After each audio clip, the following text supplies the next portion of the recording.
Alright, magandang araw sa inyong lahat. Welcome to Pangit Ugali Podcast. kung saan pangit ang ugali namin. Kaya inaayos namin. So, let's dive into our first topic of the day. On today's topic, slavery. Agad. Maya pa yun, panghuli yun. Panghuli na natin yun.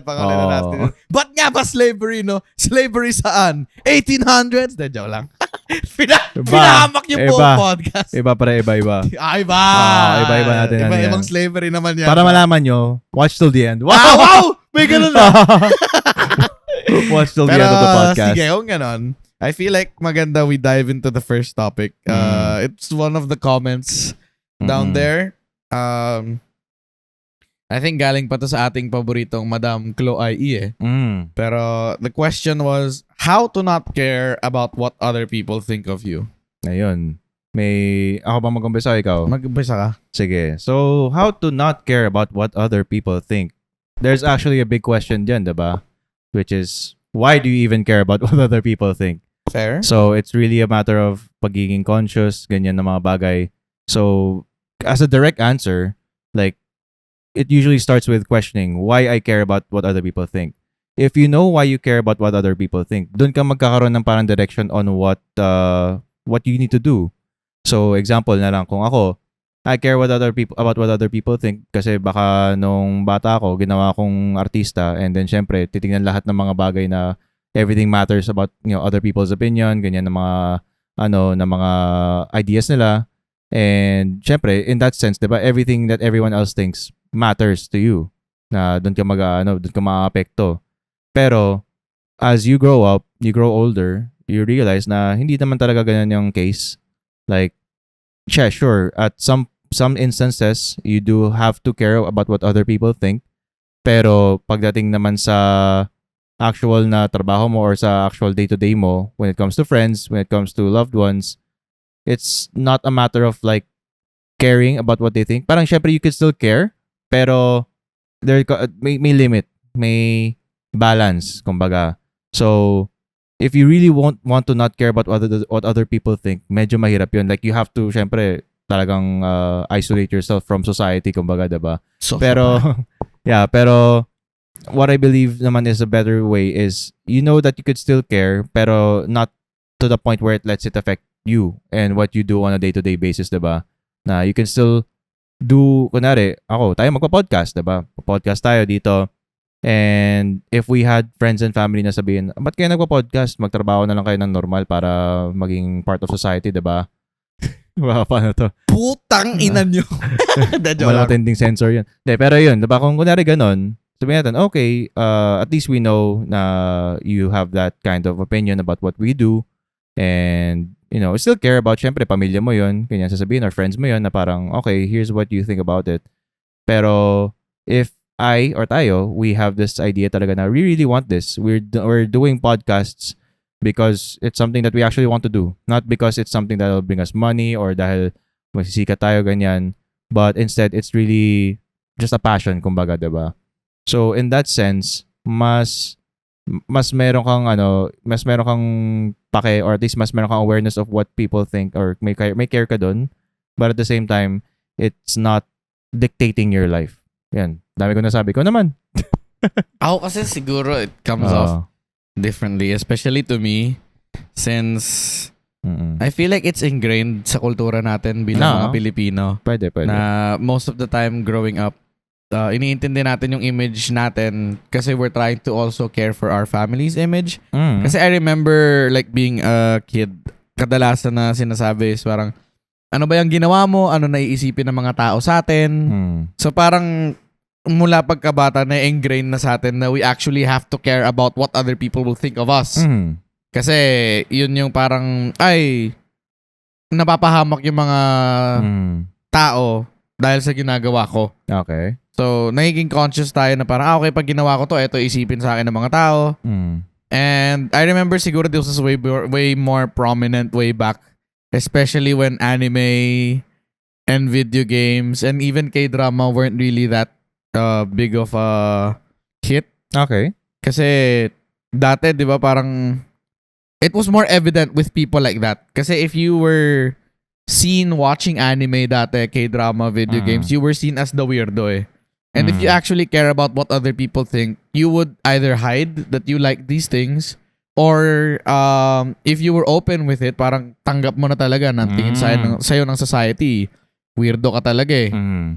In which ngayon na sa kagalingan ng panahon natin, all of a sudden, all the animes, all the K-dramas and video games are mainstream, di ba? Yeah, Everybody does it now. So now it's normal. We were ahead of our fucking time. Nagbaliktad ang mundo. Kumbaga. Nagbaliktad na ang mundo para sa inyo. Kala nyo kayo lang yung special. Bago kayo maging special na kami. Kami yung original na Ensaymada. Kami yung original na JJK.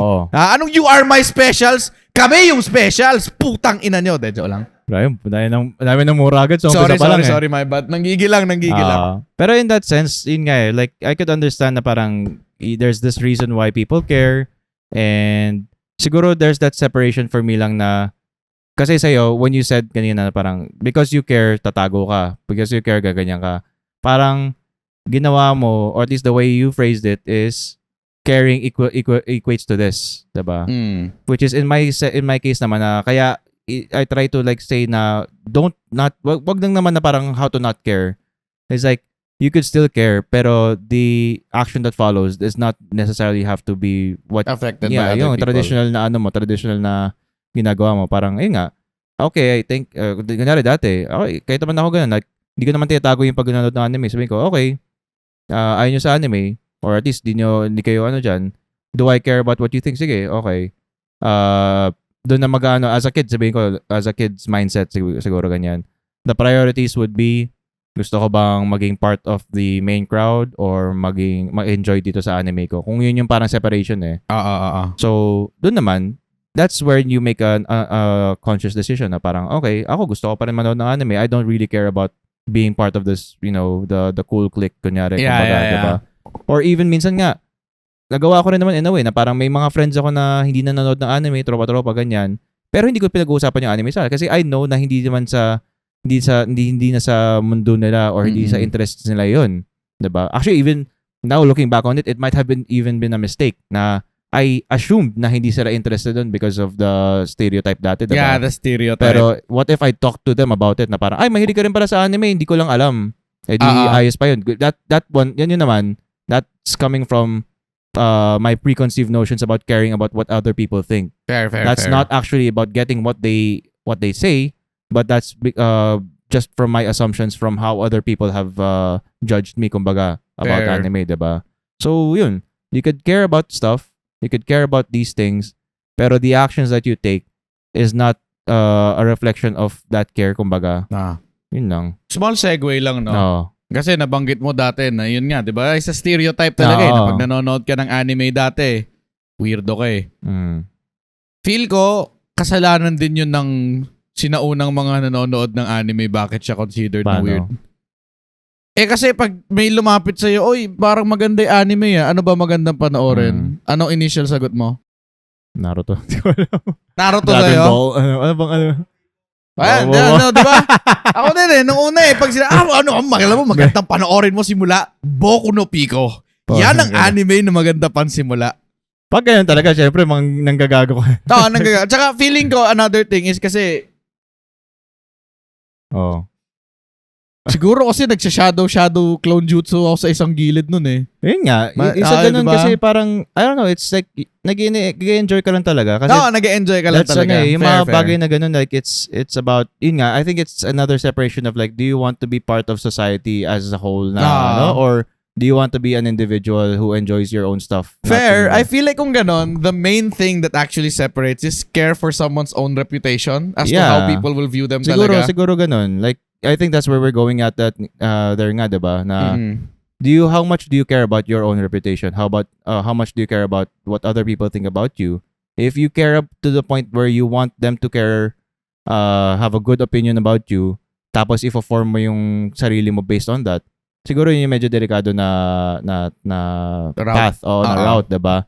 If that's what you're doing. So, maybe we could rephrase the question to that. Like, how can you not, basically, how can you not allow other people to dictate what your life will be. Yeah. So, I feel like that's where, at least maybe this is where the question is coming from. yeah. Kasi I feel, siguro lang naman na parang most decisions are influenced by the reputation factor, di ba? Na parang, I can't do this kasi it will ruin my reputation about this.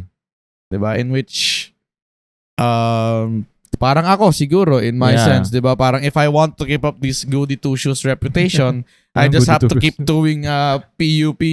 Anong goody two-shoes reputation? Goody two-shoes reputation. Meron ka? Oh, di ba? Kita mo, di ba? Sira na nga di ba? May pakialam ba ako doon? Wala naman.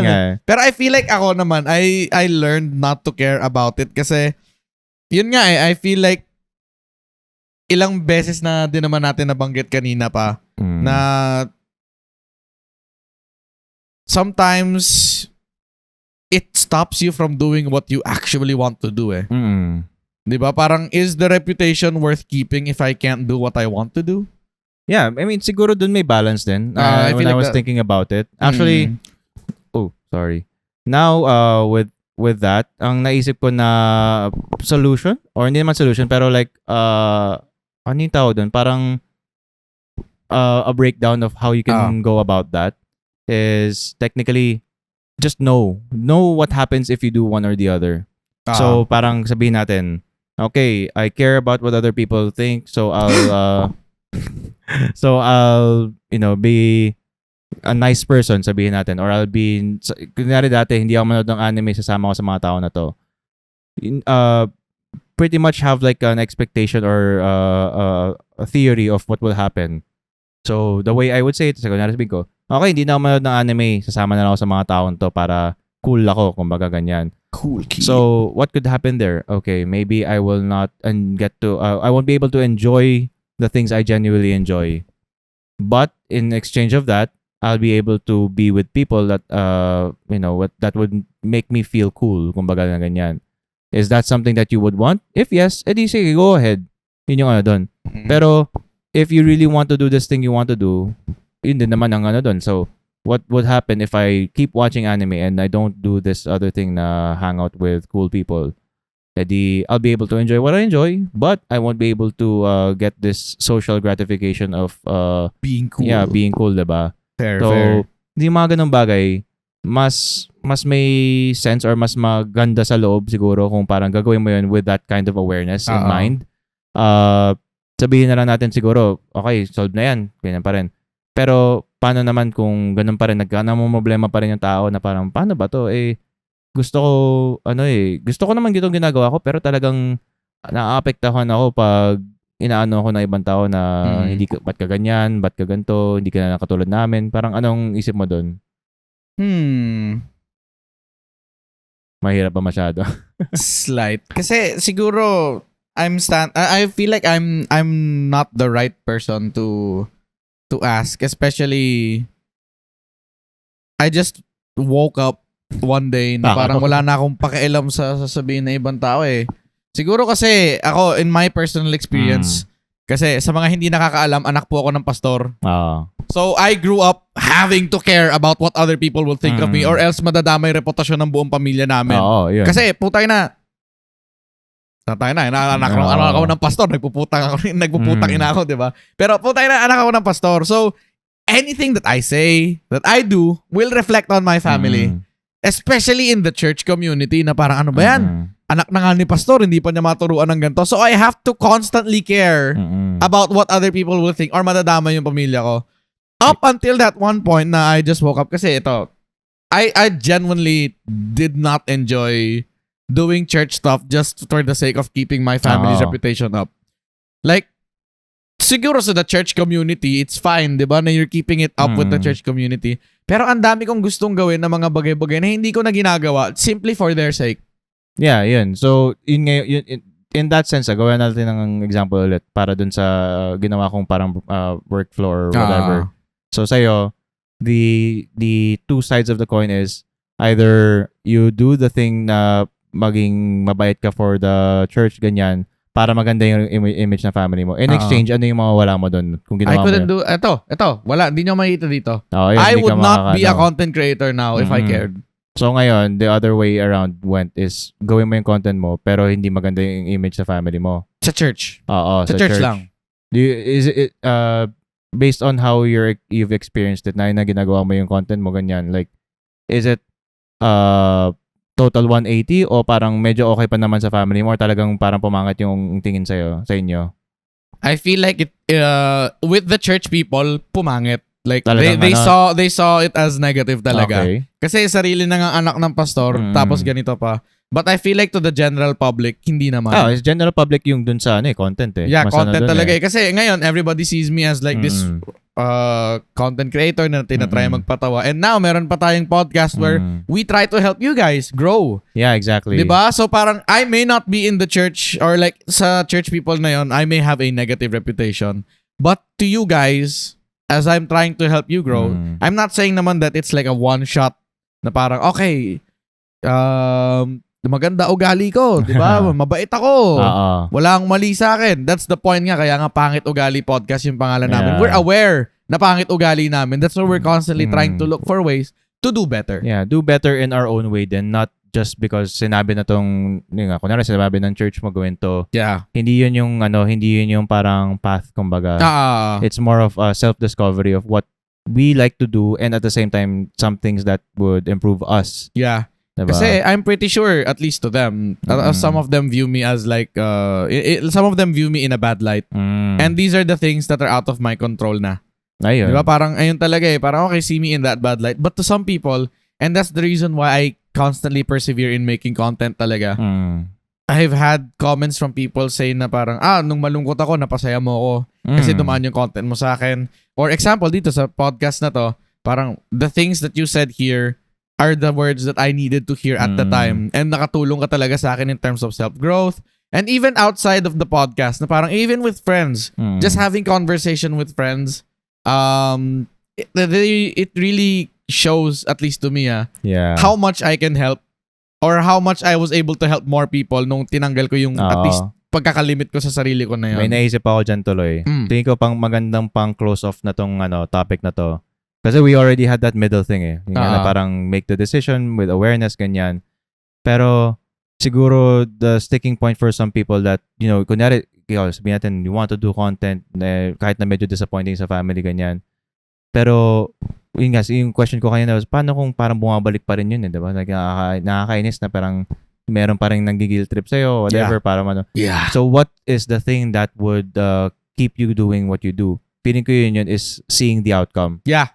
So, seeing Definitely. an actual outcome of what you like to do, the example sa'yo is yung mga people giving good responses, positive feedback, na nakakatulong talaga yung ginagawa mo, na may kinakalabasan talaga. Yeah. That is something that, fuels, kumbaga, the motivation or the drive to keep doing what you do. Kasi, kung ginagawa mo to, kunyari, iniwan mo yung nakaka-disappoint sa reputation ng family mo sa church, tapos nag-content ka, tapos sasabihin din, yung mga tao din dun sa content mo, sasabihin, tanga na, boring naman na tong si Zeke, kung ano bang ginagawa niyan.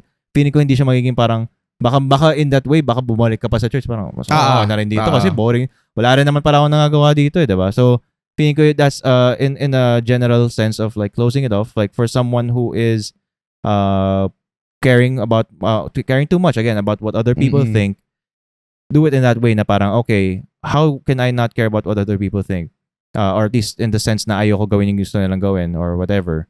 I'm doing my thing and also know na I'm doing my thing in sacrifice of not getting the attention or the love of these other people na parang siguro nangigil trip sa akin, and also see the benefits of what you're doing na meron din talagang kinakalabasan to. Siguro sa akin din, as an example, with crafting, I'm making props. Kung gumagawa ko lang ng props tapos wala nagpapa-commission sa akin or like nagagalit lahat ng nagpapagawa sa akin, parang nakakadismaya eh. Pero since ako naman, like nag-enjoy naman yung mga ginagawan ko, may positive feedback din ulit. Same, actually, in a similar light to ano na sinasabi mo, it keeps me going and it tells me na meron talagang kwenta tong ginagawa ko. And it's not just me telling myself that, it's other people showing that din to me. So, in a sense, may sarili akong drive, and that drive is also being pushed by other people forward pa. Yun. May ano ka pa? Closing off thoughts din dito? Yeah. I feel like the last one, I feel like we tend to care, or Hindi, not really care. I feel like, paano yan? Yeah, we tend to care about Hindi, what other it's people not think. care eh. We tend to try to control what other people will think of us. Oh, yeah. That's essentially where this is coming from eh. Oh, yeah. Kasi you care for what they think, so you feel like this is something you can control. But the sad truth, or not really sad, the harsh reality of it all is that you can do everything that you can trying to make yourself look good, but ultimately, this is not your decision to make. Yun Like, talaga. It's always on the receiving end. Like, you could always be, parang ganito example, di ba? Let's say, sa isang grupo, lahat kaibigan mo, right? To someone, okay, lahat kaibigan niya, so he's a good friend. But I'm pretty sure, to someone else, lahat kaibigan niya may mali dito. I mean, you can't satisfy everyone. Yeah, it's not something you can control eh. I feel like we have to let go of, we have to understand that this is something we cannot control and we have to let it go.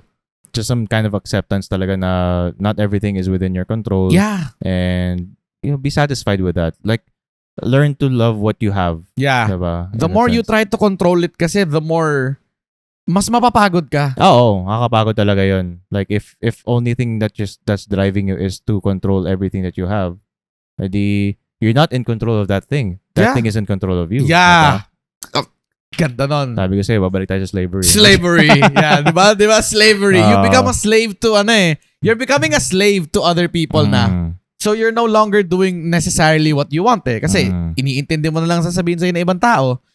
And I feel like ultimately, that's where it all boils down to. You have to learn to accept the fact that this is something that is not within your control.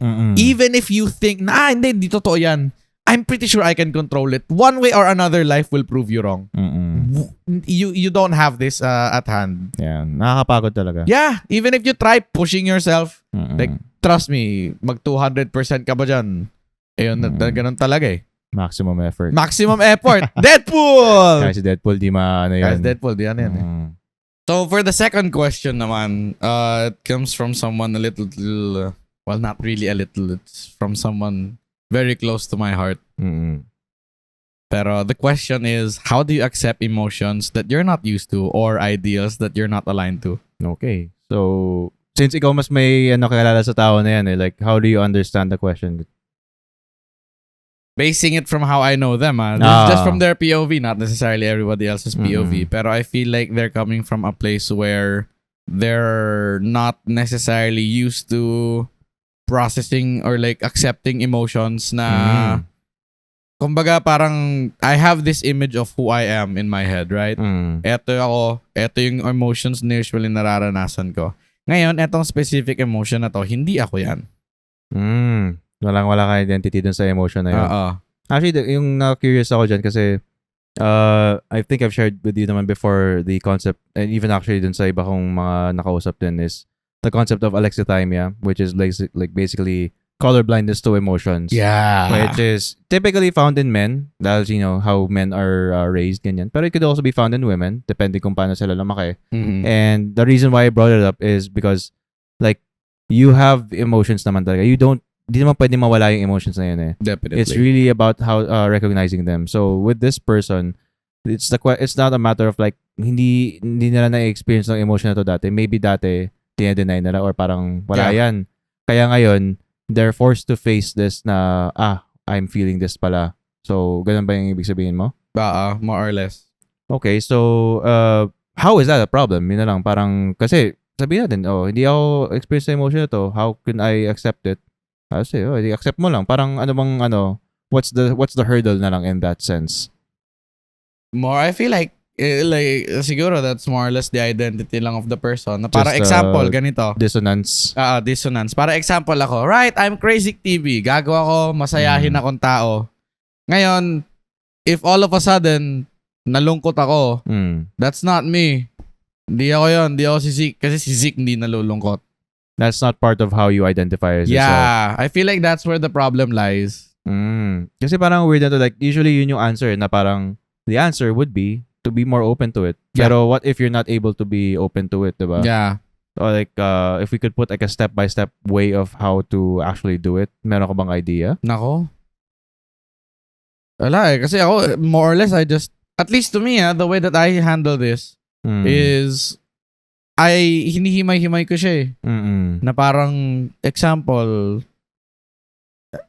essentially, it's just being open to it. Parang, okay, sige, malungkot ako, di ba? Okay. Ano ba tong nararamdaman ko ngayon? Okay, merong lungkot, merong galit. Pero parang hindi naman ako kadalasan galit. Yeah. So, bakit ako may galit? And I feel like, maybe the best way to go about this is to explore the emotion that you think you're not accepting. Yeah. Diba? Parang, okay, so let's say ganito na lang, diba? I'm not saying that anger is a very, very valid emotion, right?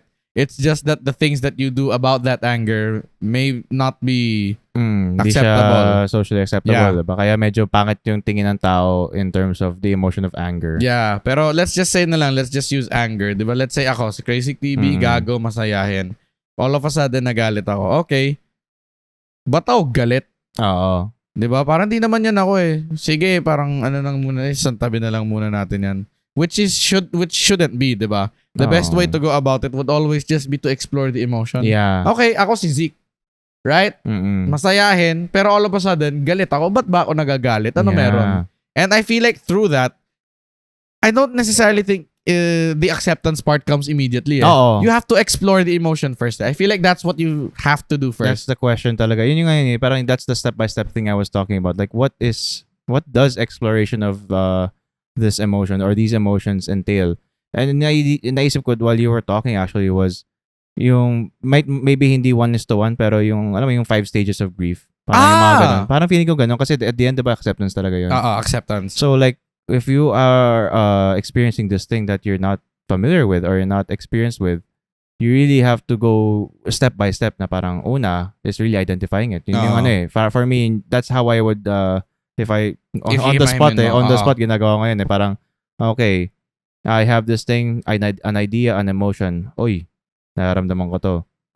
What is happening here? Parang ganyan eh. Because as yourself, what's happening dito sa emotion na to? Ba't ko to nararamdaman? May rason naman talaga usually. And that's also a reason, that's also another step of understanding bakit mo nararamdaman to. If you see, okay, ikaw sabihin mo na si Zeke, ganyan, hindi naman nagagalit. Pero nagagalit ako ngayon eh. Ano bang meron? Right. So, okay, usually, let's use that as an example na talaga. Usually, the anger is it comes from like disrespect, mga ganun. It's not a emotion na parang unreasonable. Like, humans evolved with that emotion talaga. So, what happened in this time frame na nagalit ako? Ito pala. Okay, nakita ko. Ito yung rason ba't ako nagalit. Is it reasonable? Maybe sabihin mo, hindi. Pero nagalit ka pa rin. So, valid pa rin. So, we see, okay, nagalit ako dito because this is how I perceive this person doing this thing, ganyan. What do you think about it? Yun talaga isang question dun. What do I think about it? Is it valid? Is it not? If you want to invalidate it, sa sarili mo naman yun, dun ka pa may problema. Really, siguro as another step, siguro step 3 na to, like really try to explore and see ano bang nagpapa-invalidate na emotion na to sa'yo. Yeah. And I think yung isa sa pinaka parang sticking point dyan na sinabi mo is yung hindi ako to. Yeah. Diba? Hindi ako to. So it's kind of like a stubbornness of your self-identity. Yes. And self-identity is another thing. It's actually a big thing about ego. So ego is really just, the me, the I in someone. So it's how you identify yourself. So parang ako si Cars, crafter ako, ganyan-ganyan. Nagka-podcast ako. Yung mga bagay na yun, ito yung pinaka parang dumb down way to say it. Oo. Pero like, kung dinisect mo yung katawan ko, hindi ka makakahanap ng podcaster, hindi ka makakahanap ng crafter, hindi ka makakahanap ng kahit anong bagay na yan. So, wala naman yun sa katawan mo. Kung pinutol mo yung kamay ko, ako pa rin si Cars, di ba? Kung pinutol mo yung buong bottom half ng katawan ko, kahit pagbuhay pa ako pa rin naman si Cars, di ba? Yeah. So it's not, those things are the things that define who I am. And I believe in the same sense, the emotions that you feel don't define who you are. So, porket happy ka lagi, that doesn't mean that Zeke is the person who is always happy. Diba? Kung magalit ka, that's still part of you. Yeah. You learn to know na those emotions are part of you and just fighting them off. Siguro learn lang din talaga na fighting off those emotions aren't really gonna help. Yeah, So, definitely. The way to accept is to learn how to not reject. Yeah. Parang ganun na lang talaga ang pinaka-ano doon. Yeah. I really like the exploration part. Kasi it helps you it helps you one, see the emotion. Yeah. Two, it helps you know why the emotion is there. And then three, at the end of it all, you get to understand na parang a new part of you. You get to understand yourself better. That's why I like the exploration of emotions. Like, it took me a long while to finally start exploring my emotions kasi even I had this image of myself na parang si Zeke, masayahin ako. Diba, parang example, even online nga, as much as possible, hindi ko pinapakita na nalulungkot ako. But of course, there are times na malungkot ako kasi that's just who I am as a person. Diba? Yun nga. I have multiple emotions. May times na nagagalit ako. May mga minumura talaga ako, harap-harapan. Pero, hindi ko naman pwedeng sabihin hindi yun si Zeke eh. Ikaw pa rin yun kasi nagawa mo nga eh. Nagawa ko nga eh. It's me. It's siguro it's ano din eh. I think another problem, or at least siguro a problem that people with this kind of mentality face is it's not just about the acceptance. Kasi sabihin natin, okay, na-accept ko na, but then now what? Kasi yung other part of this question is basically, ideals that you're not aligned to, diba? How to accept, basically, kung tanggalin natin yung emotions part, how to accept ideals that you're not aligned to. So, basically, accepting the emotion does not mean changing your ideals. Yep. So, sabihin natin ulit yun sa'yo. Hindi porket na, okay, sabihin natin si Zeke, dati hindi siya nagagalit. Pero ngayon nagalit siya. Okay, accept natin na nagagalit si Zeke. Pero, nangyari yun, hindi naman ibig sabihin nun na lagi ka na magagalit. Hindi mo na ideal na ganun.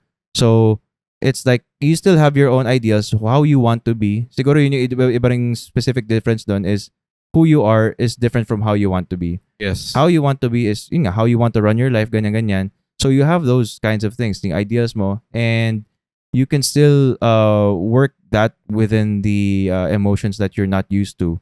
So, ayun, as Zeke, the happy person na napapatawa lagi ng tao, you have that as your ideal you. And then you suddenly feel angry. Ganyan, parang, oh shit, nagagalit ako, ano bang mangyayari dito? Learn again, see ano bang meron, ba't ka nagagalit, and understand or validate na parang, okay, kaya ako nagalit kasi ganito. But now what? Diba? Now what? Do I want to keep being angry or do I want to be my ideal self na happy? Sige, sabihin natin, okay, happy ako. That's still like the usual path of what you're doing with yourself. Pero kung magagalit ka ulit, understand na, okay, nagagalit ako minsan and it's not a bad thing. It's something that you could live with, and pretty much though, I siguro yung pinakagusto ko talaga ma-express dito is like denying it is the worst way to live with with the emotion. Kasi the more you deny it, the more that it's just gonna stay there like in the basement of your feelings. Yeah. And it's just gonna keep growing and growing. Tapos if you keep denying it, tapos biglang it comes to a point na you're not able to control it, kumbaga, it's just gonna flood out. Tapos parang lalo ka pang maka-confuse. Parang, ba't ako na ganito? Kasi alam ko naman, na-feel ko to, pero dinedeny ko naman dapat hindi ako ganito, diba? Doon nalabas yung mga, yung mga gano'n na uncontrolled na yung, nila, emotions. So, I think that's another, like, pro of like, recommending to people na, if you could, talagang try to accept what you're feeling. Try to understand how that came to be. So that next time, mas makakontrol mo siya, mas meron kang magagawa about it.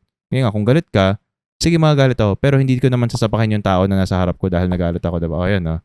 See, dahil doon, mas meron kang understanding and compassion sa sarili mo. Yun lang talaga. Meron ka ba bang naisip doon? Ako, I feel like that's it.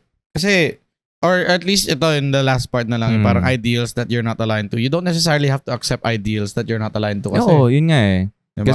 Kasi dito, the weird thing about the phrasing of this question is parang medyo kinumbine, or parang ginawa siyang 1:1, that you have this emotion, that's the ideal na. Yeah. But that's not the case. You have the emotion. The emotion really cannot be removed. Yes. You only have to okay. You only have to accept it talaga. The only thing you can do is either accept it or reject it. If you reject it, it's not gonna disappear. If you accept it, it's not gonna disappear pa rin. Pero, para kayong friends, kumbaga, ng emotion na yun.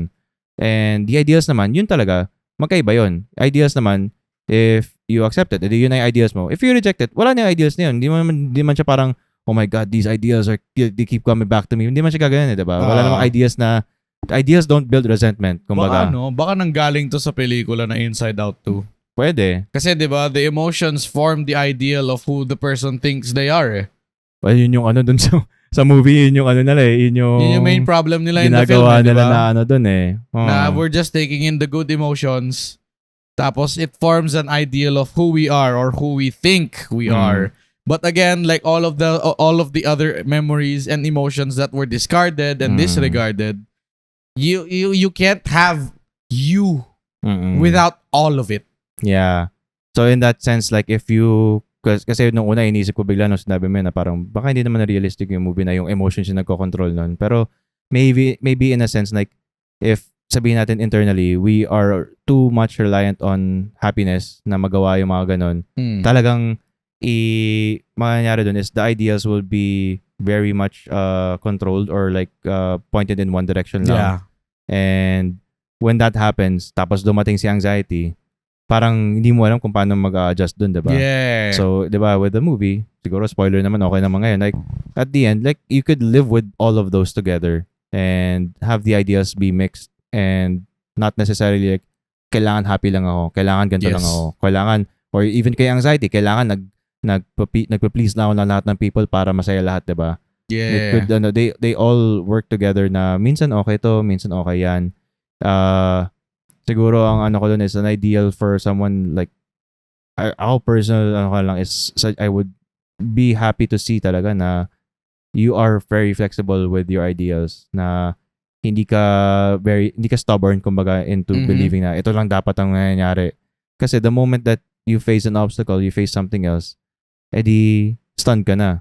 Yeah. Diba? Or pipilitin mo mangyari yung gusto mo mangyari, which is sometimes not talaga eh. Not ideal. Wow. Yun nga, not ideal, diba? Wow. So the way na lang talaga to do about this is just really be flexible and learn na not everything can go your way. Siguro paano sa sinabi rin natin kanina, not everything can go your way, and learn to accept that. Learn that it's something that's not really within practical. your control. Not within your control, and just learn what are the things in your control and work with those. Yeah. Yun na lang siguro. Okay, so let's go ahead to the next topic. I don't necessarily like this one. Yeah, it's an interesting one, and basically just go ahead and rip the band-aid. So it's about how to handle friendship breakups, more specifically in the lines of mga people outgrowing from each other, diba? Not necessarily para mag-aaway tas mag-breakup, diba? More like friends tayo, pero siguro just our interests just separate. Minsan, ikaw gusto mo nag-podcast, ako gusto ko nag-crafting. Baka hindi ako makasama sa podcast, ikaw hindi ka maka-relate sa crafting. So baka, okay, throughout time, hindi na nag-relate. Or siguro mas madali dyan is, like, ikaw, nagko-conventions ka, baka meron kang kaibigan dati na hindi naman interested sa ganun. And then, lahat na lang ng buhay mo about convention. Ito mas madali, pre. Mas madali. Puro pinag-uusapan mo na lang Deadpool at Wolverine. Pero DC fan yung kaibigan mo. Tapos ikaw naman wala kang alam sa DC. So, dahil doon, palayo ka ng palayo. For context sa mga nanonood, na comfort film ko po ngayon yung Deadpool and Wolverine. So, kaya ginagato ako ni Cars. Comfort film kaya nangyayari, gabi-gabi niya pinag-uusapan. Paulit-ulit, kahit ibang tao kausap. Nakaka-umay. Ang ganda kasi! Pero yun, that's mababaw na example, pero it could happen, diba? Na, like, hindi, siguro ito yung pinakamadali na lang. Actually, personal experience ko rin is, you find other friends, diba? You have this group of friends, tapos meron kang bagong group of friends na na-discover. And you like hanging out, usually, we as people, we like hanging out with new people that we meet. Syempre, we still have our core friendships, diba? Or like, old high school friends, ganyan. Pero, sila rin, may mahanap din sila ibang tao na nakausap. So, with that, what happens usually is, you grow apart. Not necessarily resenting each other or hating each other. Talagang, nagkaroon lang kayo ng ibang landas sa buhay. Diba? Ganyan yung intindi ko sa question. Meron ka bang may input na dyan? O daldal pa rin akong daldal? Okay lang naman. Pero, in terms of growing in that sense, I feel like you're not necessarily ending the friendship naman Yeah, eh. hindi siya technically It's just- end. It's just the acceptance of the fact na, you know, you have your own life, they have their own life, and with that comes different paths in life, di Hell ba? yeah. So if they go, let's just say, parang if pumunta sila sa kaliwa, ikaw pumunta ka sa kanan, it's not necessarily a friendship breakup. Parang, Yeah, for me it's not yeah, actually I feel that. like, I feel like it's not really a friendship breakup. You just have to accept na, you guys just have different interests. Parang ganito lang, di ba? Ito, like us, we're already a great example. Sure, we have interest here sa podcast. That's why we're doing it. Pero let's just say, wala to, di ba? Yung hilig niya lang talaga crafting, ang hilig ko lang talaga content. Then there's no way for us to be friends, right? There should be, basta dito sa question, there should be no way for us to be friends. But kung magkaibigan na kami ni Cars prior to his interest ng ganyan, and let's just say he focused on crafting, I focused on content, it doesn't necessarily mean that Cars is no longer my friend. We're still friends, just with different interests. Yes, exactly. Parang to everybody watching, you don't talk to your friends every day. Like, you have, let's just say you have 20, 50 friends. You don't talk to all 50 friends every day to try and maintain that friendship, di ba? Talagang, they have their life. You have yours. Yun nga, diba? Actually, naisip ko dito, it's leading yung question. Kasi, yun nga, it has the assumption that when you outgrow each other, you have a friendship breakup. Yeah. Kumbaga. When in my personal experience naman, it's not necessarily that. Like, I have friends from high school pa. I'm 31 years old na. So, sipin mo yan, minsan, actually, ito is pinakamalaking example. Hindi ko lang kung pa natin i-name. Kung hindi, isa-censor na lang. Si Nat, friend ko siya from high school pa. We haven't talked since high school. Tapos na-convention ako. Biglang, uy, kamusta? Nakakausap ko bigla. Tapos ngayon, tumama na siya sa 2 birthday ko and all that. Parang walang, I mean, it's not that parang... I love you, Nat, by the way. I really love hanging out with you. Yeah. It's not about like parang walang nangyari. Parang, okay, siguro hindi naman, we could have been closer kung if we kept in touch or kept talking throughout that 10 years, diba, na ever since we graduated high school. Pero, hindi siya ganun. But I don't think it's a bad thing, diba? Like, we still got to catch up and actually, yun yung fun dun eh. When you have someone you outgrow or grow apart from, edi, when you see each other again, and get the chance to talk with them again, it's a lot, there you have a lot of things to talk about. You have a lot of things to catch up on, diba? So, siguro the question here is, meron ba tayong maiisip na situation or circumstance where there really is a friendship breakup? Or why would people actually, kasi nakikita ko rin sa Facebook yun na may mga ibang tao na concerned about that na parang, matagal ko na hindi nakausap ng tao to, baka hindi nila, ayaw na nila ako makausap. What would make someone think na ganun yung situation? What do you think? Probably kasi they're trying to take in it in their own assumption. Yun nga eh. Diba? Na parang, again, like one of the many things we try to avoid in life is mahirap talaga maging asumero or asumera. So, if you try to assume na may sama ng loob sa iyo yung isang tao despite them not saying it, baka mamaya, ikaw lang talaga nag-iisip niyan. And, you know, you yourself are the one ruining the friendship. Yeah. Like, as harsh as that sounds, di ba? It is. Siguro, yung dyan is, I want to try to go deeper pa. Like, why would someone have that kind of mentality? Why would they have a mindset that would assume like ginawa na ba sa kanila yun? Or ano bang pwedeng mano? That's probably the main thing na pinanggagalingan nun. It probably happened to them before. Yeah, maybe in a way. So, I think, kasi medyo, rinse and repeat yung mga advice ko dito. Pero, you know, different flavor. So, in this sense na yun, like, if you do have this perception na friendships break up from growing apart, diba? Know why. Like, explore sa sarili mo, ba't ko ba na naisip to? Ano bang meron? Ba't ako nagkaroon ng assumption na these kinds of friendships grow apart? Baka pinakamadali na lang or pinakamababaw na excuse dyan or reason dyan is, oh yeah, I've seen it in TV. I've seen it in shows. Or I've seen other people do it. Like, I've watched this content creator na dati, I don't know kung ano yung mga dating content creator, baka Smosh, I don't watch them, pero sabihin natin, diba 2 tao yun? Yeah. So, dati, sila, tapos biglang nag-grow apart sila, hindi na sila gumagawa ng content. And then, I don't know, ngayon, nag-reunion sila, diba? Yeah. Pero Smosh is back. Yeah, pero let's say, what if they didn't? Na parang, hindi na talaga sila makapag kasi awkward. So, you have that example na parang, okay, those people na very close dati, hindi na nila magawa yung ano eh. Or siguro eto siguro another maybe I feel more reasonable is if you already have different interests, like again, if I kept being a crafter and you kept being a content creator and then we grew apart and then later, sabihin 10 years down the line, I'm still doing crafting and you're still doing content pero I have no interest in content or at least I have not doing it.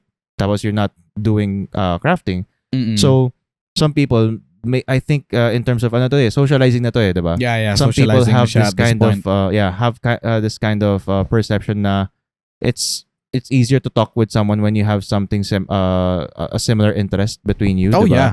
So what do you think about that? Like, is it something that's reasonable? Is it something that you can work around? What do you think?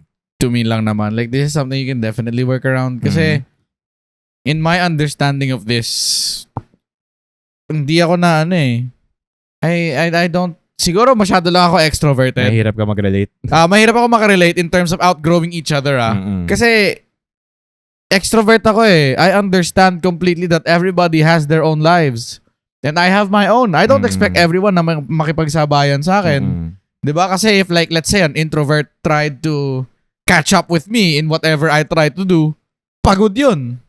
Definitely. And not the good way kind of pagod. It's probably the 2 weeks ako magpapahinga, wala akong kakausapin kind of pagod. True. I feel like I'd have more experience towards the first part lang in the friendship breakups. I feel like just because you outgrow each other doesn't necessarily mean it's a friendship breakup. Diba? But I feel friendship breakups come more or less from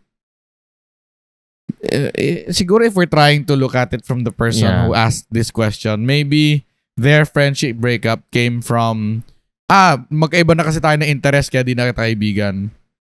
Doon sa example mo, it's not literally outgrowing each other. It's more of outright na parang magkaiba tayo ng interest so wag na tayo mag-usap. Parang mas siya, mas violent yung yung ganong dating. If you do that talaga, I don't think there's like a way to reconnect again unless talagang parang okay, bati na tayo. Mga away talaga yung ganyan eh.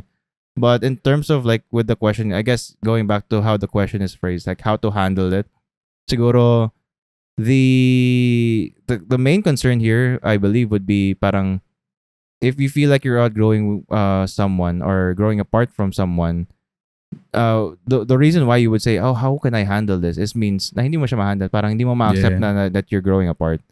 So, siguro the most basic way to answer that is, look at it. Like, bakit nga ba tayo nag-grow apart? Maybe it's because we're having different interests or maybe because we're having different friendships. Meron akong ibang group of friend na ngayon, ikaw baka meron ka na iba. And that makes sense.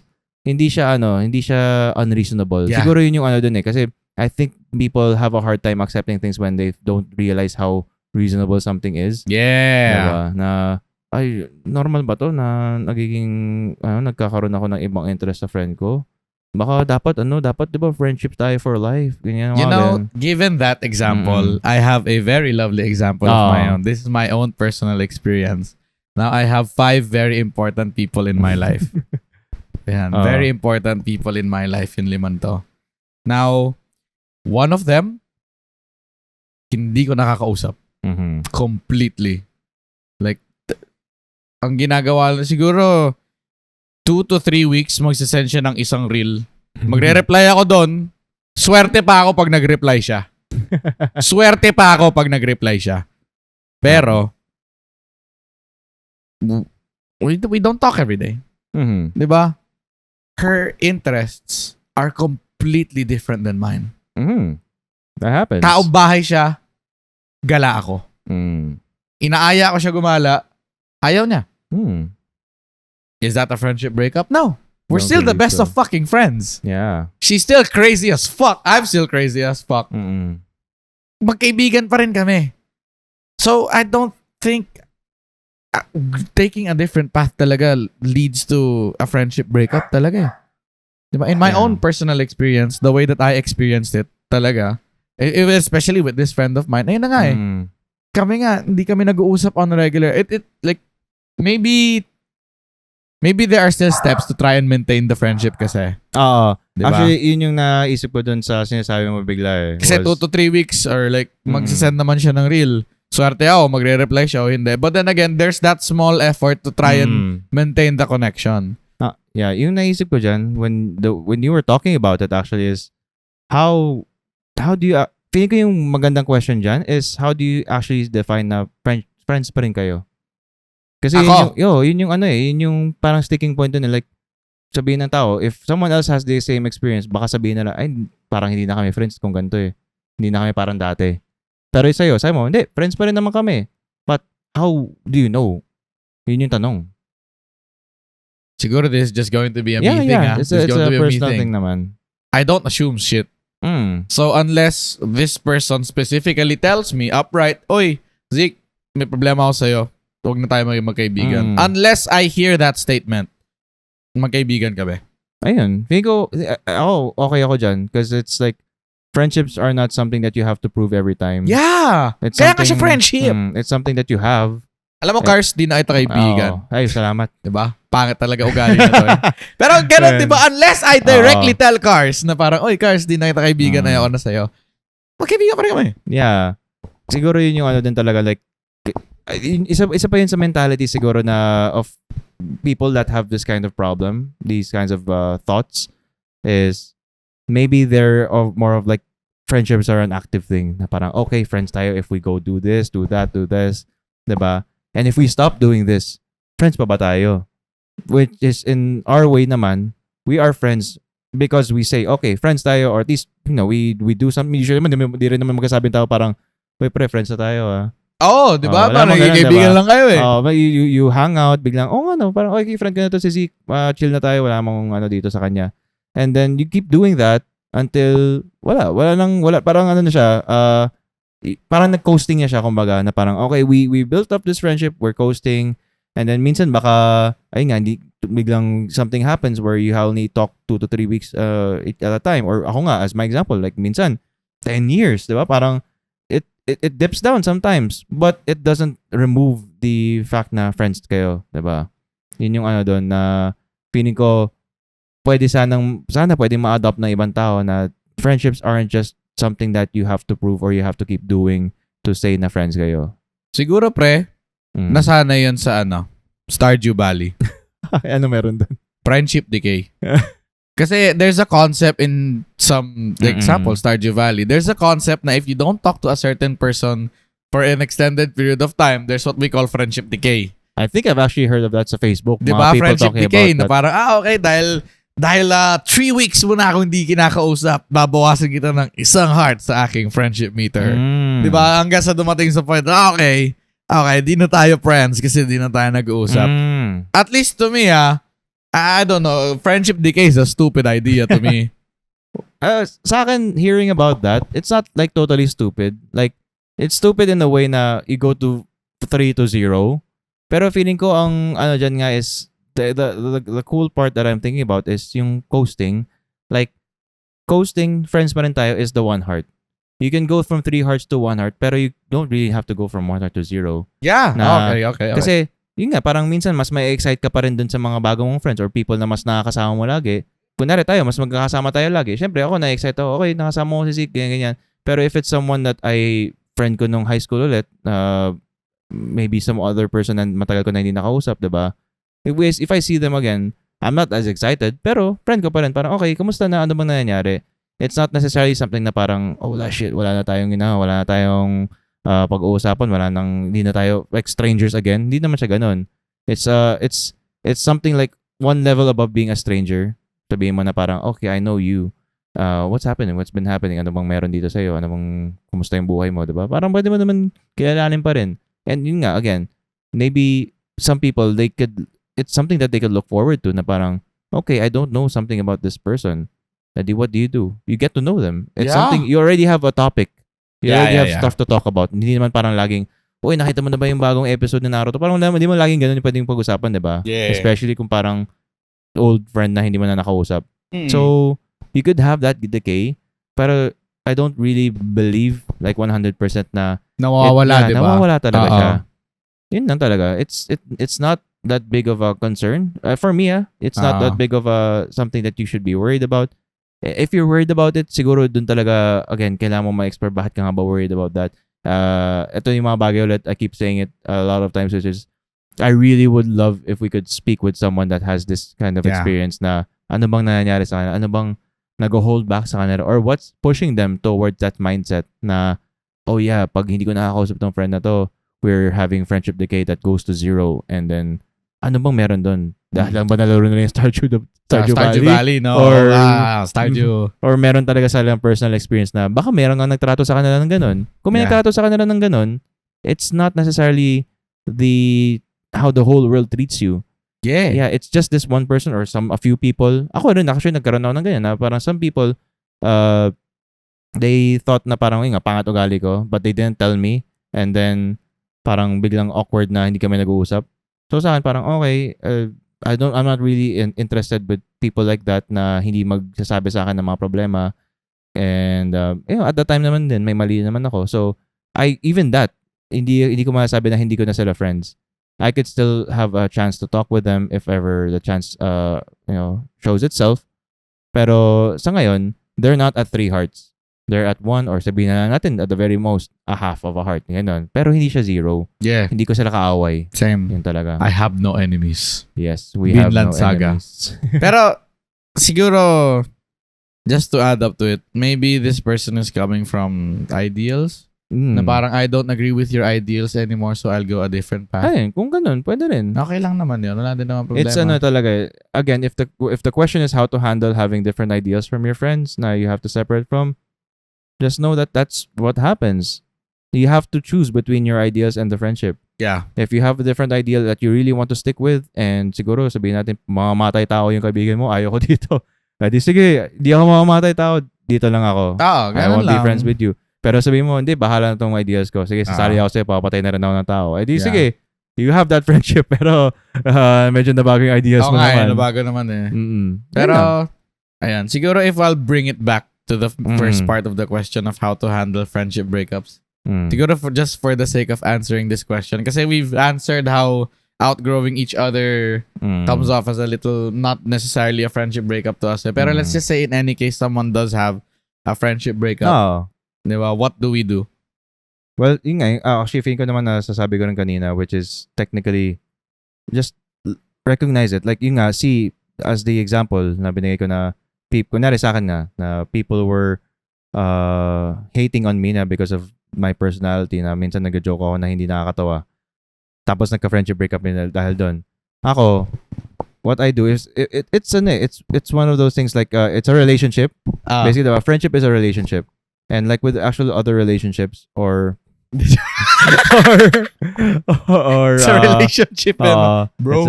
Medyo things yan. Wag mo kilag-lag sa podcast natin. Sige, censor natin yun. Censored. Whoop, medyo whoop. Pero sabihin ko, you have to grieve.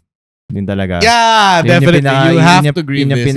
Dyan. If it's a friendship that was very valuable sa'yo, and it actually broke up regardless of what happened, like outgrowing or hindi lang talagang nag-away kayo, ganyan, and it's really irreconcilable, you have to let yourself grieve. Yeah, give yourself time. Yeah, because if you don't grieve, talagang babalik lang yung mga ganun na baka even in your future friendships, baka may masabi kang hindi mo naman gusto sabihin dahil meron ka pang hinanakit sa dati mong friendships, Yeah. diba?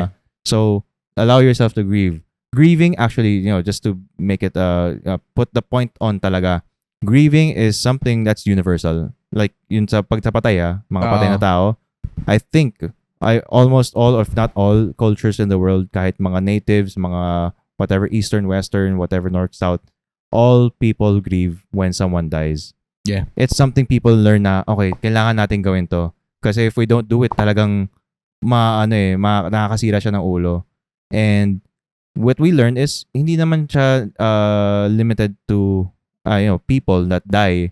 It also applies to relationships. Again, relationship like fraternal, poly, friendships, romantic. Talagang when those things end, it's like a person dying, and you have to admit to yourself that this is a sad thing and to grieve about it, diba?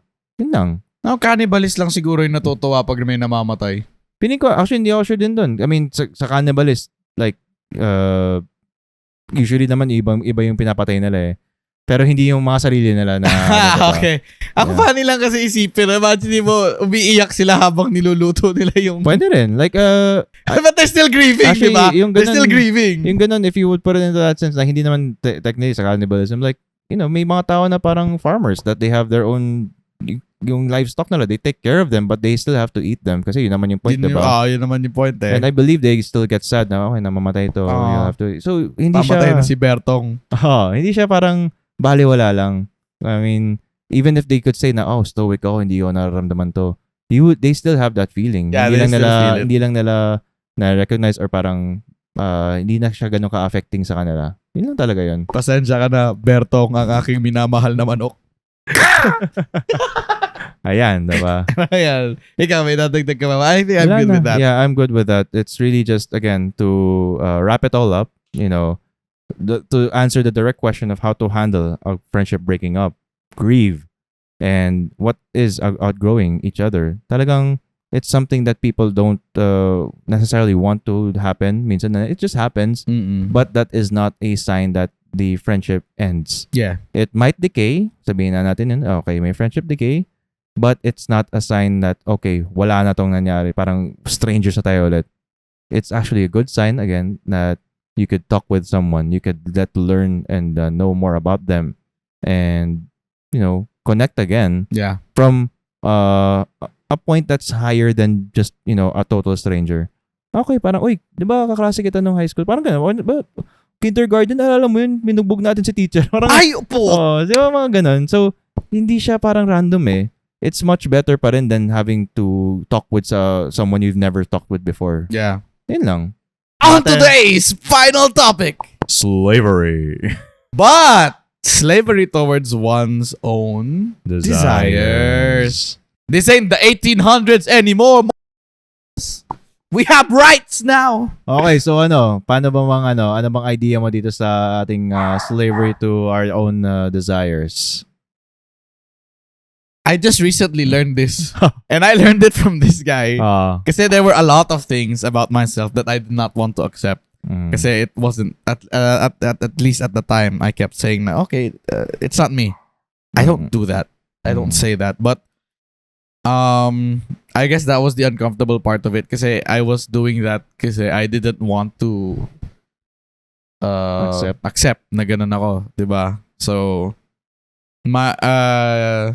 I wanted to have a clean, great image, especially towards this one specific person na was part of the 5.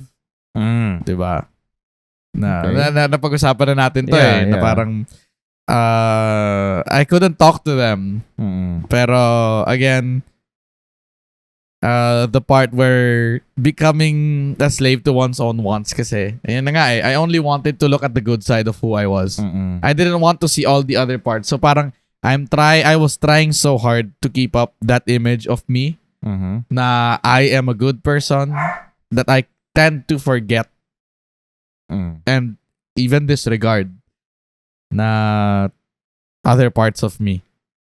So I was only doing technically what I want, diba?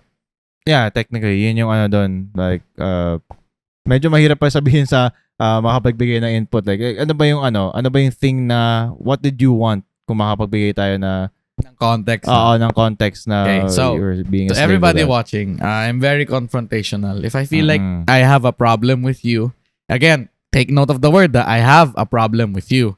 If I myself have a problem with you, if we have beef, I will probably definitely be the first one to approach you and tell you na parang, hey, I have a problem with you. Can we talk about this? Tapos paano pag hindi mo magawa yun? That was the main problem that we had. Kasi despite being confrontational, the person I wanted to talk to, na may problema ako with them, had no time for me. Completely. Hindi na lang magawa yung hindi ka parang you had this thing you wanted to do, but hindi mo talaga siya magawa. Like, even if you wanted to talk with them, to confront them, and to actually talk about the problem. Yeah. So, sumasama lang loob ko to the person. Pero ayoko tanggapin na sumasama loob ko with that person. Ayoko talaga tanggapin kasi Crazy TV does not do that. Crazy TV is very confrontational, and as much as he can, he will tell you directly what the problem is. And apparently, that's not the case. Apparently, pwede naman pala sumama yung loob ko talaga towards a certain person, and if there really is no way for me to confront them about it, I just have to let it go at times, in which that to me was the part that I did not want to accept. Yes, yun yung mahirap dun eh, na if you don't accept it, talagang, kasi I think yun yung point na parang nag-usap tayo nun eh. Kasi hindi mo alam kung anong gagawin mo nun. Yeah. Kasi I really want to keep this image of mine of me being confrontational. Na parang as long as I have a problem with you, I'll be the first to tell you. But I've never encountered that experience wherein the other person was the one that wasn't available to talk to me. Parang kaya ka nag-usap din nun was like you wanted a solution. Yeah, I wanted a solution. Paano ito makakausap? Ano pwedeng gawin para kausapin to? In which ang naging path naman ng pag-uusap ko nun was, bakit mo ba gusto makausap to? Ano bang meron? Bakit mo kailangan gawin to?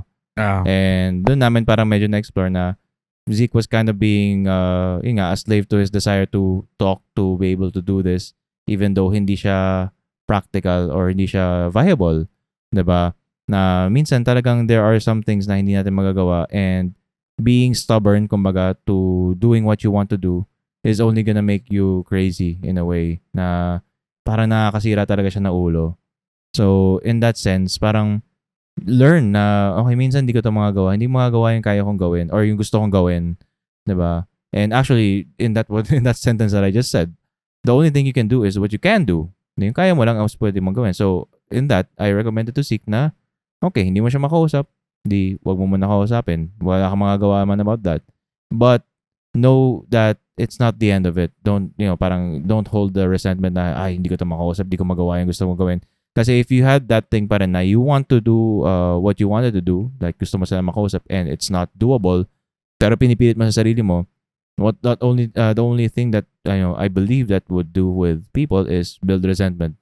Yeah, you'll only build resentment within you na parang bayan, gusto ko sana makausap pero dahil sa'yo hindi tayo makapag-usap eh, diba? And mahirap yun kasi what happened there in a theoretical scenario is, okay, makakapag-usap kayo. What happens pag nag-usap kayo? Aawayin mo lang kasi dahil hindi tayo makapag-usap dahil dyan, diba? Oo, galit ka eh. So instead of doing that, hold it na lang. Hold it muna. Sa ngayon, okay, pause. Hindi tayo makakapag-usap.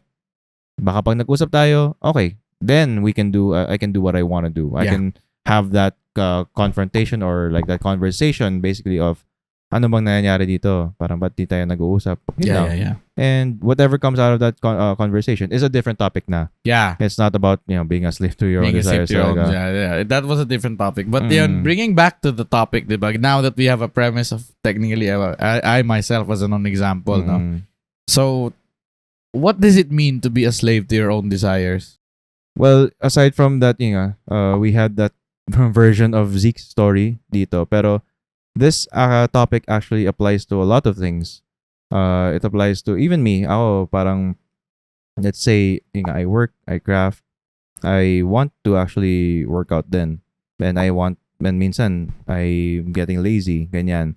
And the thing that, the funny thing actually with this kind of thinking is minsan, we only think that the thing that we want to do or we are motivated to do, siguro kasi yun din is desires motivates us. And sabihin natin, gusto ko mag-gym. Sabihin ko na yun, ako mismo, gusto ko mag-gym. Pero hindi ko magawa. Bakit? Wala, tinatamad ako. That doesn't mean na ayaw mo mag-gym. What actually it means there is, mas gusto mong magpahinga. Mas gusto, inaamin ko yun. Parang that's what I try to look at. Nakikita ko, mas gusto ko minsan humiga muna kasi pagod talaga ako mentally. Ayun. So, if I would admit that, I could see for myself na, okay, maybe sometimes I'm being a slave to my own desire to rest, to just lay around and not do anything. But if I break myself from those shackles to see talaga na it is a desire, I can have some control over it naman na, okay, minsan, wag ko gawin yon. Minsan, pupush ko sarili ko magawa tong pag-gym. And actually, be a slave to that desire, but have more reason to do that. So, in terms of sa pag-gym, I need to have some kind of vision na parang ano ba yung pupuntahan na to? Kasi minsan ginagawa ko lang siya, walang Or like minsan ginagawa ko siya with a perception na parang sige, magiging kamukha ako si Hugh Jackman. Pero that takes a lot of years. Yeah. I won't look like that in kahit sabihin natin a year of working out. Hindi siya maging ganun. So minsan pag ganun parang nakaka-disappoint siya. So mas mo-motivate ka maglaro na lang, maging lazy ganyan. Yeah. And yun yung that's like the way that I believe, being a slave to your own desires works in a bad way. Yun eh. And siguro to help other people na lang if they are relating to this kind of topic or this kind of mentality, like okay, sabihin natin, sige, stop being a slave to the desire. How do you do that? The answer actually is kind of hard. It's you don't do it immediately. So basically, ngayon pa lang natin mapag-uusapan ulit si Dr. K here sa episode na to. Yeah. This is something I learned from him, and I believe it's something that would apply naman to a lot of people. And basically, what he's teaching is wag mo siya gawin lagi. So sabihin natin ito, tanggal. Teka. Tanggal. Kayo rin natanggal, di ba? Ay, hindi. Tanggal. Like natin. Commercial break. Tada! Ayan. So basically, if you have this kind of desire, di ba, na magpahinga. Actually, he starts it off with addictions. So you don't stop everything right away. What you actually do is know when you can lang. Parang kunyari, in a week, 7 days a week, I have this want to, sabihin natin ako, nag-iossi. I want to have this want to smoke. If you try every day to stop it, pero hindi mo magawa, like, I'll try to stop it, 6 hours later, you'll give in. What that teaches your body is, so umpisa, it'll give that want. Parang, okay, you want this first hour. Second hour, you want it more. Third hour, you want it even more. Fourth hour, 6 hour, ganyan. Hanggang bumigay ka. And then what that teaches your body is, okay, what we need is this level of desire in your body to make you give in to the desire to smoke. As a real life example dyan is, kung may nakakausap ka na ba ever na parang yung mga people of hard of hearing, kumbaga, yung medyo bingi. Hindi man totally bingi, pero you have to speak with a louder tone or louder voice sa kanila. Minsan, diba, sa umpisa, sabi parang, Oy Zeke, kaya palakas ng palakas. So, what that teaches you is, when you try to talk with them again, you don't start from the bottom again. You know now, okay, ito yung level na kakausapin ko sila all the time. So, yun din turo na katawan. So, what that goes around, back around with is yung desires mo. If you allow yourself to give in to them, like, if you always try to fight them and then you eventually give in, what that'll do is lalakasan lang niya yung trigger sa'yo para para magawa yon. So the suggestion, going back again to the suggestion, is minsan don't just ma-feel mo agad, okay, sige, I'll give in to this. Pero sabihin natin 7 days a week you're feeling that. Sabihin natin muna, start, okay, one of these days, talagang one day in this week, talagang hindi ako magbibigay sa desire na to. No matter how much temptation or no matter how much drive yung bibigay ng katawan mo sa'yo. Yeah. Mas kaya yun because you have more of like a reserve na parang power or motivation sa katawan mo para mailaban yon. As opposed to doing it all the time, like every day, diba? So you got that one. Kunwari sabihin natin, okay, 1 out of 7 days you get to stop that. Tapos the other days, you give in agad. You give in. You don't try to hold it back until you can't. You give in agad para hindi niya sasabihin, okay, kailangan ko sumigaw ng kantong kalakas para marinig na ako na mag-smoke ka. Okay, we do that. And then next time, okay, try again. Instead of 1 day, maybe 2 days. Maybe not consecutive days. Maybe separate na magkakaiwalay na araw. These are the practical ways talaga of like how to actually do it. And the more you can do it, you can reverse it eventually na parang, okay, instead of 1 out of 7 days a week na I stop it, maybe it turns into 6 out of 7 days a week I stop it, and then 1 day lang yung bumibigay ko until you absolutely stop the cycle, diba? So that's how to actually, stop being a slave to the desire. So again, with the example of being lazy to go to the gym, I want to lay down. Sige, minsan if I want to lay down, I'll just lay down agad. Pero minsan, I know that I should not lay down one of these days, one day out of the week, I really will stop myself and go ahead and stand up and do whatever I need to do on that day kasi yun talagang doon ko parang ilalagay lahat ng power ko, lahat ng ambag ko sa sarili ko. And when you get to do that, you teach yourself na, oh yeah, I am capable of doing this. I am capable of stopping this desire from controlling myself. Ngayon lang. Dahil ko na nasabi pa rin, ano namang maisip mo dyan? Parang inaantok ka na. Slight ba? Pero at least to me, technically you've said everything that I want to say na eh.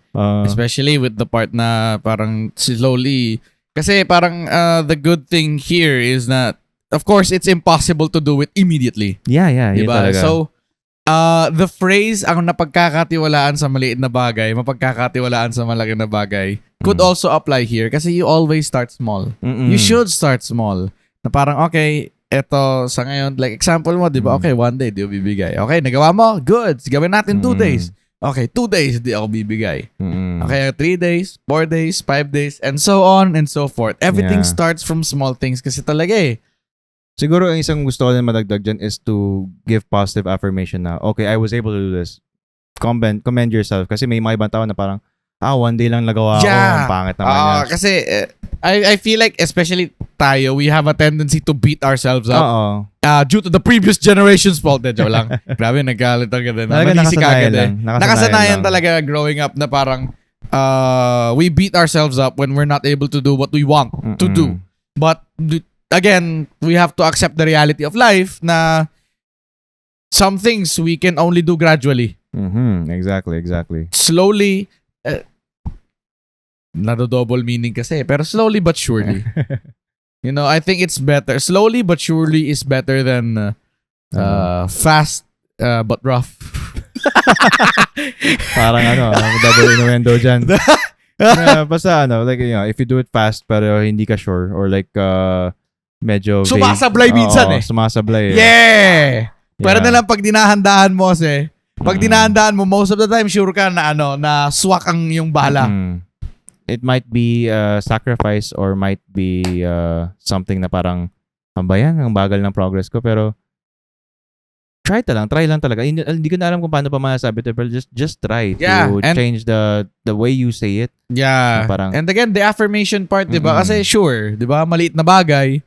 But parang like a small step, right? But small steps are still steps. Yes. Di ba? You still get to your destination a little slower than you'd expect it to be, but you'll still get there. Yeah. In time. Yun talaga eh. Like, maybe even if you feel like, siguro yung pinaka mahirap na lang dito, yung sabihin natin, paano hindi ka talaga magawa? Ang ko na lang dyan is, yung parang, minsan ito very case by case basis. Pero in this case, I feel like this could work, is fake it till you make it. Oh, yeah! So like, even if you feel like it's not valid to say, oh yeah, I did it 1 out of 7 days, pangit naman na to. Pero sige, I'll lie to myself, good job, nagawa mo to. Because eventually it'll come true if you keep doing that and telling yourself you did this good thing and keep on continuing to do more and more. Yun ang importante kasi may ibang tao naman na if they commend themselves from doing this one thing, they'll just stop and do it there. You have to keep doing more and more and more until you completely improve, and then maybe by then you can confidently say you did a good job, diba? Naalala ko dyan pa yun sa BoJack Horseman. Yung it gets easier every day, but that's the hard part. You have to do it every day. You have to do it every day. That's ganun talaga. Parang exercise, di ba? Let's say you want to, para to the people who are watching, I'm actually exercising and working out myself. Na parang inaayos ko yung katawan ko. Not that I see anything wrong with it. Like, I'm confident with my body. But maybe that in itself is a lie. Ano lang talaga. It's like, you're doing it not because you're dissatisfied with how you look like. You're just doing it because you want to have a change. You want to gusto mo be healthier. May ina-achieve ako na body type kasi one of the people that I really love is an anime character, si Escanor. It's inhumanely possible, di ba? It's not humanly possible to get his body type. Yeah, unless mag-steroids ka. Unless mag-steroids ako, right? Pero I don't want to go that route. Diba? I'm just trying to get everything to the right amount to be able to have a nice body for Ninong grind. Pero ayun nga, I work out every day. I do cardio every day. So, Mhm. if I did cardio once and I was like, all right, I lost 10 pounds Oh, in 1 hour of you're lying running, to yourself I'm in that much definitely naman. lying to myself. But it might help.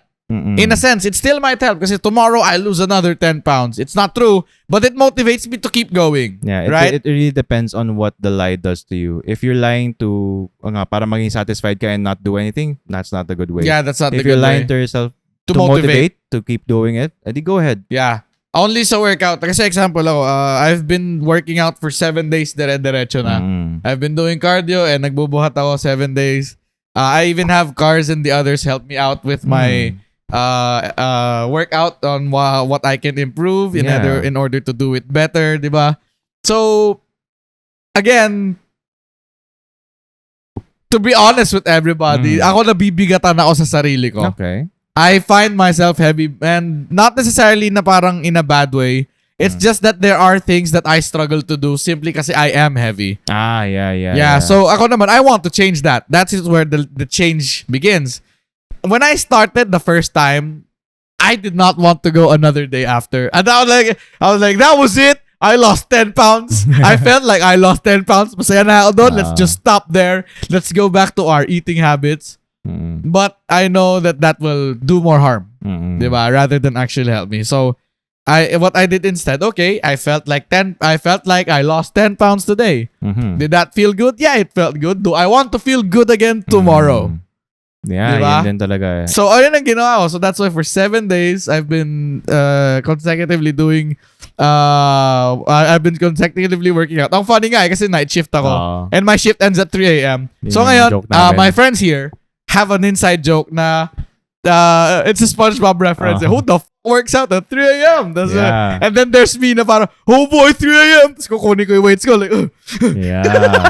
But it still motivates me, di ba? And siguro it's another thing. To me na lang, it's a self-motivating thing. I want to continue the meme. It's a running joke now and I want to continue the running joke every 3 a.m. after my shift. Nagwo-workout ako. Siguro yung maganda dyan, like, is maybe some people think na, oh yeah, I have to do this or I have to go with this mentality. Pero the fun thing actually with what you said is like, you can have any reason, different reasons, whatever reason you have in your own life, in your own mind to motivate yourself. Yeah. You don't have to, like, hindi porket na si Zeke, okay, 3 a.m. siya nag-workout dahil sa SpongeBob meme. Hindi naman ibig sabihin nun, ako rin dapat ganyan yung gagawin ko. Hindi naman. Malay mo, pwede ka mag-workout ng 8 p.m., di ba? Yeah, you can find your own thing. Yeah. Baka may sarili ka ring meme, may sarili kang reason for doing it, and that would help out a lot more than just trying to emulate or copy someone else's style. Yeah. So yun lang ang ano dun. I think maganda na ma-end dun yung topic or... Yeah, I feel like it's good there to find your motivation, no? Yeah. Well, ako din, gusto ko din kasi maging Johnny Bravo one day eh. yung biglang nagpa-flex, hu-ha-hu! Yeah. Hey, tapos maganda yung katawan ko, di ba? Tapos naghahanap ako ng mga hot meals, di ba? Hey there, pretty mama. Ayun nga talaga. So, bago pa tayo maka-cancel, stop na natin to para makapag-goodbye na tayo. Makapag-goodbye na tayo. So, ayun, to everybody that watched this episode, maraming salamat sa inyong pagsuporta. You guys are the reason why we keep going. If you guys have any more questions, you can leave it down in the comment section. We'll pick out a bunch of questions that we'll answer. It helps us grow the channel and it helps us interact with you guys even better so that we can give advice better. Especially kasi I don't know if you guys have noticed na me and Cars, we don't give the general advice.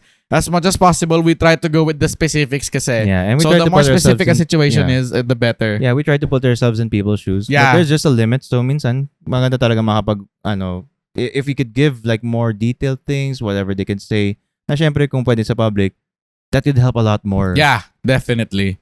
So, that's us. So, kami nga pala ang Pangit Ugali Podcast, kung saan pangit ang ugali namin. Kaya inaayos namin. And we'll see you guys in the next episode. Bye-bye. Bye-bye!